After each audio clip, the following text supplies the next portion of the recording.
जी, अस्सलाम वालेकुम एवरीवन। इस लेक्चर के अंदर हमने पढ़ना है न्यूटोनियन सिस्टम्स और नॉन न्यूटोनियन सिस्टम्स क्या होते हैं। न्यूटोनियन सिस्टम्स के बारे में कुछ प्रीवियस लेक्चर के अंदर जो है वो हमने डिस्कस किया था, वो आप पिछली वीडियो के अंदर जो है वो चेक कर सकते हैं, व्हाट आर न्यूटोनियन सिस्टम्स। सो इसके बारे में भी हम डिस्कस करते हैं। असल में हमने पढ़ना है कि शेयर थिनिंग सिस्टम्स होते क्या हैं और शेयर थिकनिंग सिस्टम्स क्या होते हैं, और विस्कोसिटी कम क्यों होती है कुछ लिक्विड्स के अंदर जब आप उनके ऊपर शेयर स्ट्रेस और शेयर रेट प्रोवाइड करते हैं, और कुछ सिस्टम्स के अंदर जो है वो विस्कोसिटी ज़्यादा होती है। वो क्यों होती है उसके रीज़न हम पढ़ रहे हैं, ठीक है। सो उससे पहले ये चीज़ डिस्कस करने वाली इंपॉर्टेंट है, वो ये कि जो न्यूटोनियन सिस्टम्स हैं उनकी अगर आपने विस्कोसिटी कैलकुलेट करनी है तो आप रियोग्राम के किसी भी सिंगल पॉइंट से विस्कोसिटी कैलकुलेट करेंगे तो आप उनकी विस्कोसिटी कैलकुलेट कर सकते हैं, ठीक है। जैसे कि अभी आपको प्रीवियसली एग्जांपल दी थी, दोबारा से ये रिपीट कर दिया जाता है। फॉर एग्जांपल ये आपका न्यूटोनियन फ्लो है। न्यूटोनियन फ्लो के अंदर अगर आप चाहे इस पॉइंट पे कैलकुलेट कर लें विस्कोसिटी, चाहे आप किसी भी पॉइंट पे कैलकुलेट कर लें इस पूरी कर्व के ऊपर, विस्कोसिटी जो है वो हमेशा सेम रहेगी और विस्कोसिटी जो है वो चेंज नहीं होगी, ठीक है। ये क्यों नहीं होगी? Because it is the actually property of the Newtonian fluids. Newtonian fluids के बारे में हमने लास्ट लेक्चर में पढ़ा ये था कि इनकी विस्कोसिटी क्या होती है, इंडिपेंडेंट होती है शेयर रेट के। तो शेयर रेट बढ़ता भी रहे, विस्कोसिटी सेम रहेगी। इसमें भी अगर आप रियोग्राम के अंदर भी किसी दो पॉइंट के ऊपर अगर आप स्लोप निकालें, हायर वैल्यू से लोअर वैल्यू माइनस करें, तो इनकी विस्कोसिटी जो है वो हमेशा सेम रहेगी, चेंज नहीं होगी। तो इनकी विस्कोसिटी कैलकुलेट करने का आसान तरीका ये है कि आप इस कर्व के किसी भी एक पॉइंट से कैलकुलेट कर लें तो विस्कोसिटी जो है वो आप कैलकुलेट कर सकते हैं। ऑन द अदर हैंड जो हमारे नॉन न्यूटोनियन फ्लूइड्स हैं, इसके अंदर विस्कोसिटी कैलकुलेट करने के लिए आपको पूरा कर्व जो है वो उसको यूज़ करना पड़ेगा, इस्तेमाल करना पड़ेगा। आपको पूरी कर्व जो है उसकी वैल्यूज़ जो है वो कैलकुलेट करनी पड़ेंगी और उसका फिर एवरेज जो है या फिर उसमें से मैथमेटिकल कैलकुलेशन जो है वो कैलकुलेट की जाएगी। तो नॉन न्यूटोनियन लिक्विड जो है उसके लिए कंप्लीट रियोग्राम आपको रिक्वायर्ड होता है कैरेक्टराइज करने के लिए, उसकी विस्कोसिटी फाइंड आउट करने के लिए।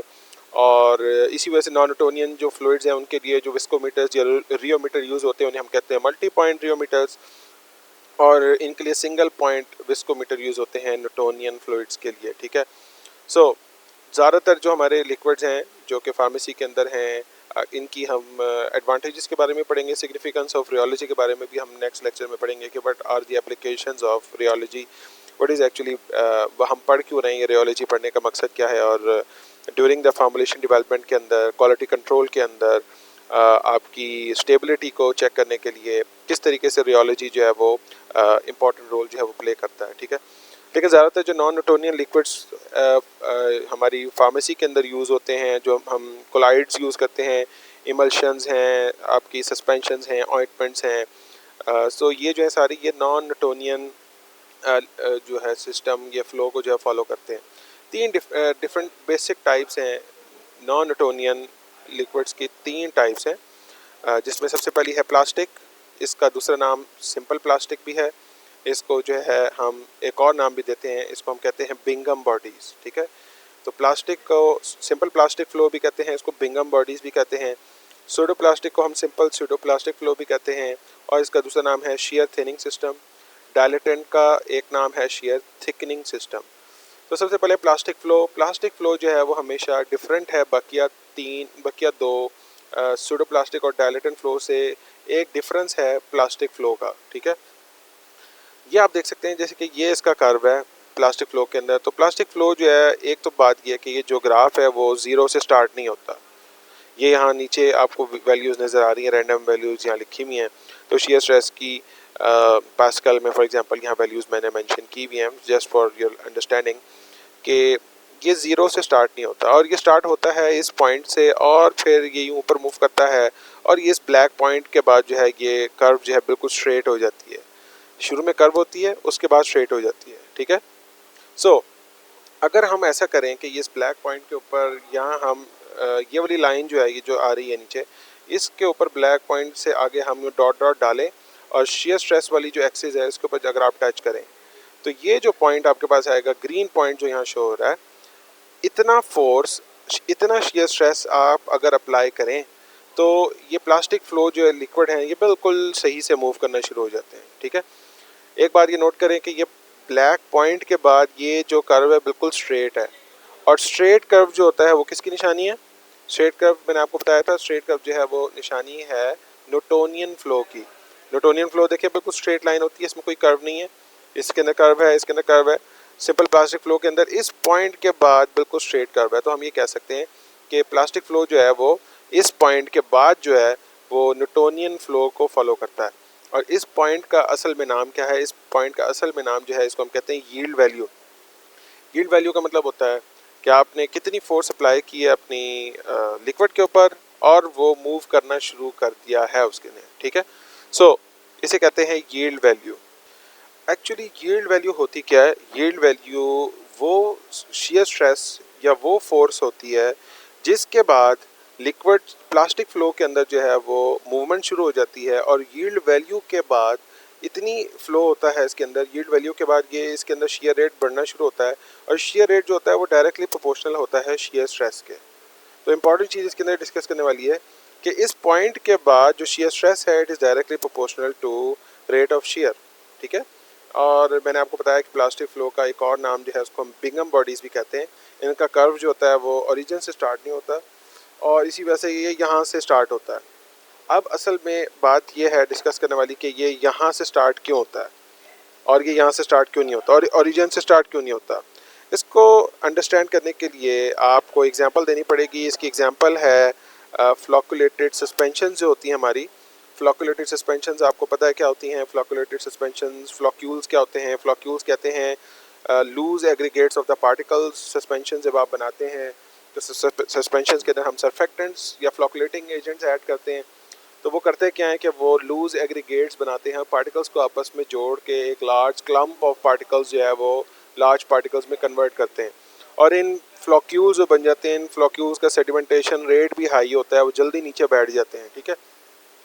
होता क्या है कि इन फ्लॉकुलेटेड सस्पेंशन के अंदर, खासतौर पे कंसनट्रेटेड सस्पेंशन के अंदर, जब हम फोर्स अप्लाई करते हैं तो शुरू में फोर्स क्या होती है? फोर्स एब्जॉर्ब हो रही होती है, और फोर्स जो है वो इन फ्लॉक्यूल्स को तोड़ने में मदद दे रही होती है। सबसे पहले क्या हो रहा है कि हमने फोर्स अप्लाई की है तो वो फोर्स जो है वो फ्लॉक्यूल्स को तोड़ेगी। जब फ्लॉक्यूल्स सारे अलग-अलग हो जाएंगे तो फिर लिक्विड जो है वो फ्लो करना शुरू हो जाएगा, ठीक है। सो असल में ये चीज़ जो ये आपको बता रही है वो ये बता रही है कि इस पॉइंट पे आपने फोर्स अप्लाई करना शुरू की, शियर स्ट्रेस जैसे जैसे आप राइट पे जाएंगे आप इंक्रीज कर रहे हैं, लेकिन रेट ऑफ शियर नहीं बढ़ रहा, ठीक है। आपने शियर स्ट्रेस अप्लाई करना शुरू किया है, इस पॉइंट पे कुछ शियर स्ट्रेस जो है वो स्टार्ट होना शुरू होता है, तो यहाँ तक जो है वो फ्लॉक्यूल्स जो हैं वो ब्रेक हो रहे हैं।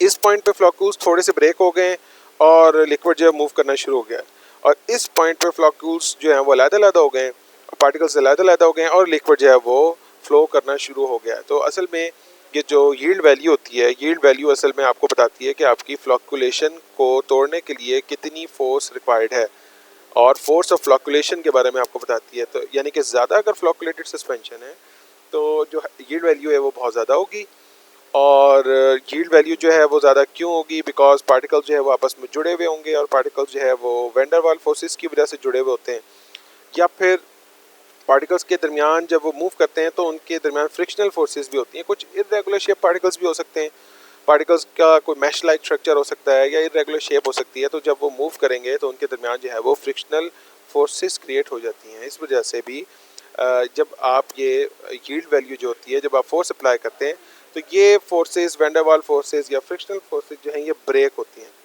और ये जब ये ब्रेक होती हैं तो फिर लिक्विड जो है ये फ्लो करना शुरू करता है, ठीक है।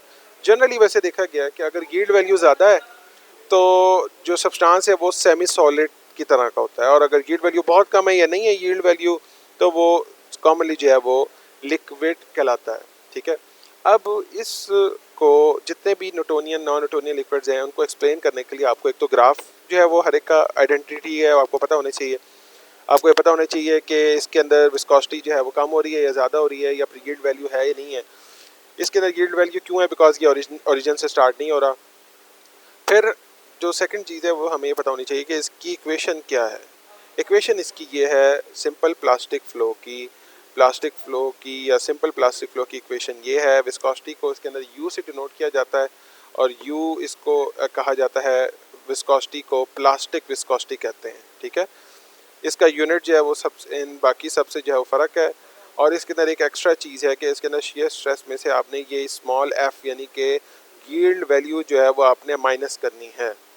या माइनस क्यों कर रहे हैं, या माइनस इस वजह से कर रहे हैं क्योंकि आप शुरू में फोर्स अप्लाई कर रहे हैं और यील्ड वैल्यू जो है ना वो क्या हो रही है, वो फ्लॉक्यूल्स को तोड़ने में मदद दे रही है। और विस्कोसिटी कब चेंज होना शुरू होगी या लिक्विड कब फ्लो होना शुरू होगा, लिक्विड तब फ्लो करेगा जब ये यील्ड वैल्यू अचीव हो जाएगी।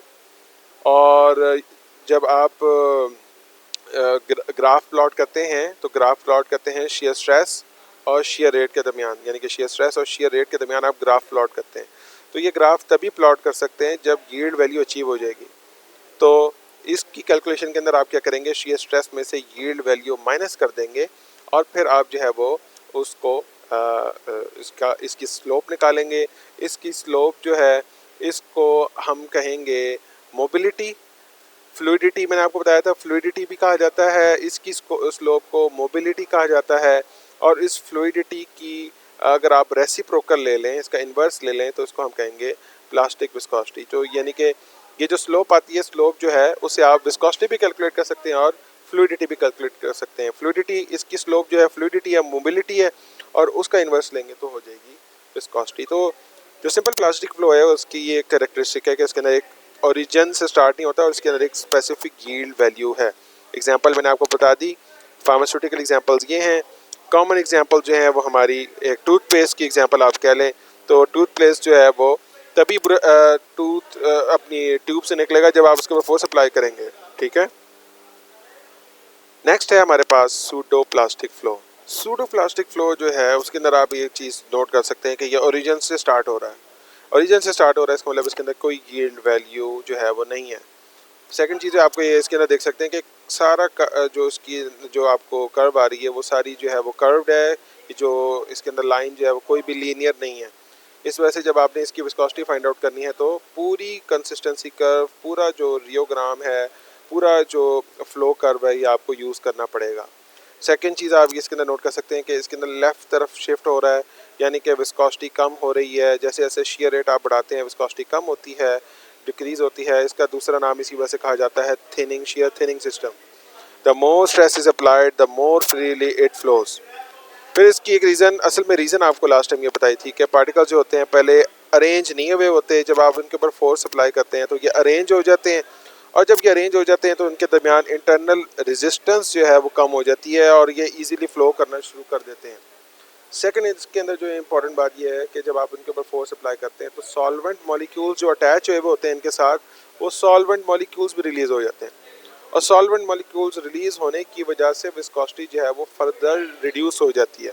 तो दो कॉमन रीजंस हैं, एक तो पार्टिकल्स डिसअरेंज हुए होते हैं, वो अरेंज हो जाते हैं, और इनके दरमियान सॉल्वेंट मॉलिक्यूल्स जो अटैच हुए होते हैं, सॉल्वेंट मॉलिक्यूल की वजह से कुछ रेजिस्टेंस होती है, वो भी रेजिस्टेंस ख़त्म हो जाती है। ठीक है, सो इसकी जो इक्वेशन है वो क्या है, इक्वेशन इसकी जो है एफ की power n is equal to eta into जी।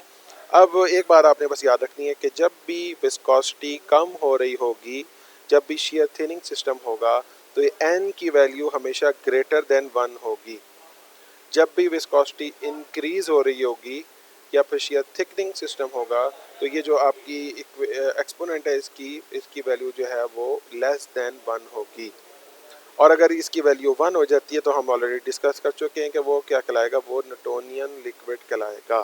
ठीक है, सो अगर आप चाहें तो आप इसको ये इक्वेशन है, इस इक्वेशन का आप लॉग भी ले लें, लॉग लेंगे तो ये एक्सपोनेंट पहले आ जाएगा n log f और log ईटा।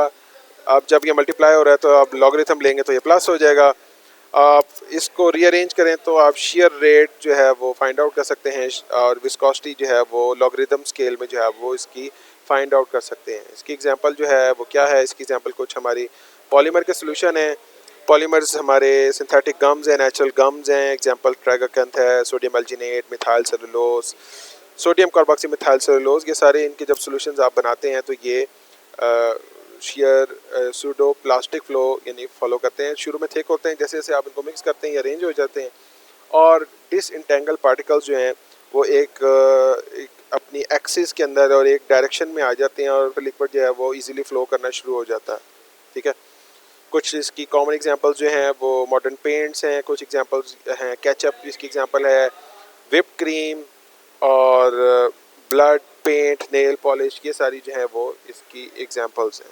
ठीक है। सो हम जो है सूडोप्लास्टिक सिस्टम को कह सकते हैं कि ये shear थिनिंग सिस्टम है, और दूसरा इसके अगेंस्ट जो है वो आती है shear थिकनिंग सिस्टम, जिसे हम कहते हैं डायलेट एंड फ्लो, जो कि हम इंशाल्लाह नेक्स्ट वीडियो के अंदर डिस्कस करेंगे इंशाल्लाह।